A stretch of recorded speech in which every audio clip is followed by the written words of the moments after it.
Pag-usapan pa natin ang tungkol sa cellulitis kasama si Mobile Journal Yeda Pascual. Yeda, paano ro ba nagsimula itong sakit ng batang si Dos? Actually, nagsimula yan sa kagat ng lamok. Napansin nung kanyang mother na, ayun nga ni Mami MJ, na sobrang daming pantal nung kanyang anak. Pero yung iba naman daw, nag-fade. Pero yung nag-iisang pantal niya doon sa kanyang paa, doon daw nagsimula na parang nagsugat. Siyempre, dahil bata, kinakamot, dahil nga Makati. Pagkatapos, ayun na, actually, nagkaroon na ng infeksyon, nagkaroon na nga ng bakterya sa loob. Kaya ayan, lumala at naging cellulitis na. Okay, usual sa ilang bata na maging iyakin, lalo kapag hindi masyadong makasalita, ano?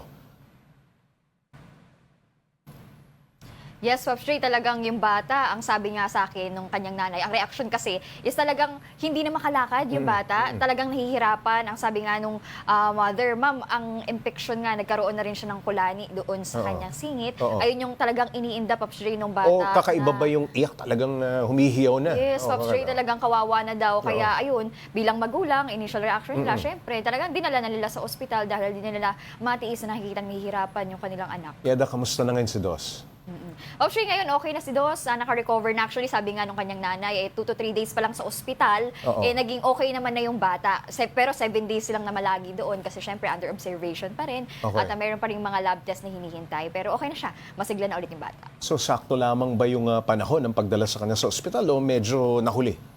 Actually, ang payo kasi ni Doc, kapag meron na tayong nakikita na nagsusugat na yung pantal, wag na nating intayin na magkaroon pa ng blisters o yung parang nagtutubig na. Mas makakabubuti talaga, actually, nadalhin sa ospital para nang sa gayon, mabigyan na agad ng ointment at hindi na lang lumala, hindi na mabigyan pa ng antibiotic, kagaya ng oral sa kay Dos kasi actually umabot na sa injectable yung kanyang antibiotic. Gaano ba kalubha, Yeda, yung ganitong klase ng sakit kapag napabayaan? Halimbawa, hindi pinansin. Yes, Popstray. Ano mangyayari? Napakadelikado, Popstray. Ang sabi nga ni, sabi ni Pwede Mami ikamatay. sa interview, yes po, pwedeng ikamatay.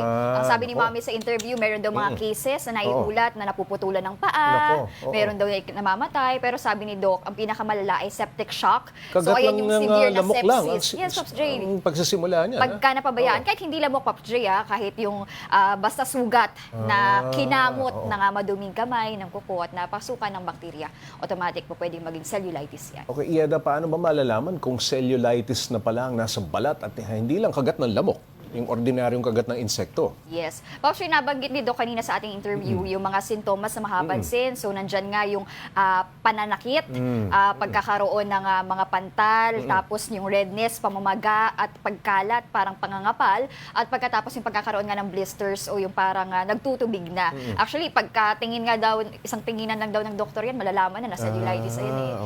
Tulad nga nung nangyari kay Dos, pagkadala sa ospital, nalaman na ng doktor na cellulitis yan. Yeda, ano ang gamot sa cellulitis? Posible ba yan na i-home treatment?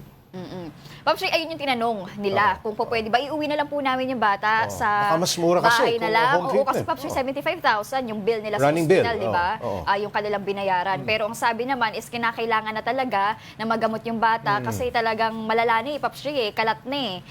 So ayun nga, po pwedeng bigyan ng ointment, antibacterial ointment, po pwede din oral, antibiotic o di kaya injectable na antibiotic. Sa Na case nga ni nangangahulugan Dos, ng dagdag gastos, di ba, yung treatment? Yes.